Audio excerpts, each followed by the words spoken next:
नमस्कार मित्रांनो, मी ज्ञानेश्वर उर्फ धैर्यशील मिलगे दुर्गवेढा धैर्यशील या आपल्या चॅनेलमध्ये तुमचं स्वागत करतो.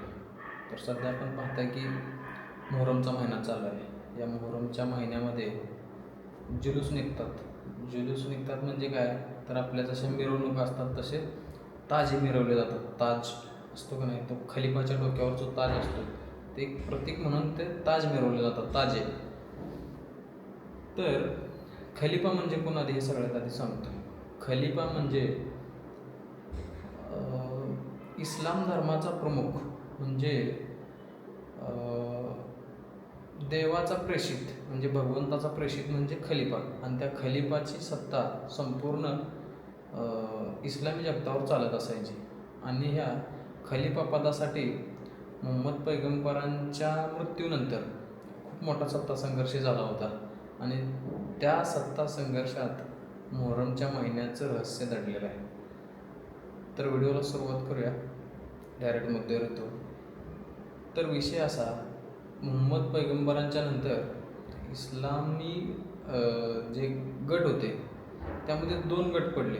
एक खलिफा हुसेन यांचा, जे इस्लाम धर्माच्या वंशज म्हणजे संस्थापक मोहम्मद पैगंबर यांचे नातू. आणि दुसरा गट होता त्यांचे मित्र खलिफा अली यांचा.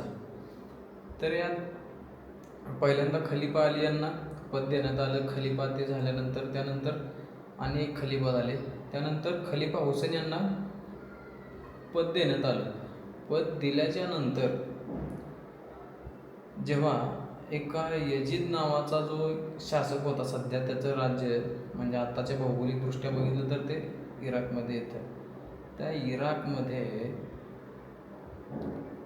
त्याचं राज्य होतं. म्हणजे त्यावेळी तो भरपूर कर वगैरे गोळा करायचा, खंडने गोळा करायचा. त्यामुळे पैसे अडके भरपूर होते त्याच्याकडे. सैन्य साम्राज्य होतं, सैन्यबळ होतं, आर्थिक बळ होतं. त्यामुळे त्याला ही खलिफा पदाची लालसा वाटायला लागली होती की मी खलिफा झालं पाहिजे. आणि त्या खलिफा पदाच्या लालसेतून त्याने मोहम्मद पैगंबर यांचे नातू खलिफा हुसेन यांची कत्तल केली, यांची हत्या केली. अक्षरशः हाल करून त्यांना मारण्यात आलं.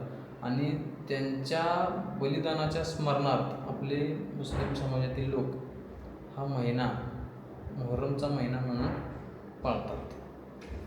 धन्यवाद.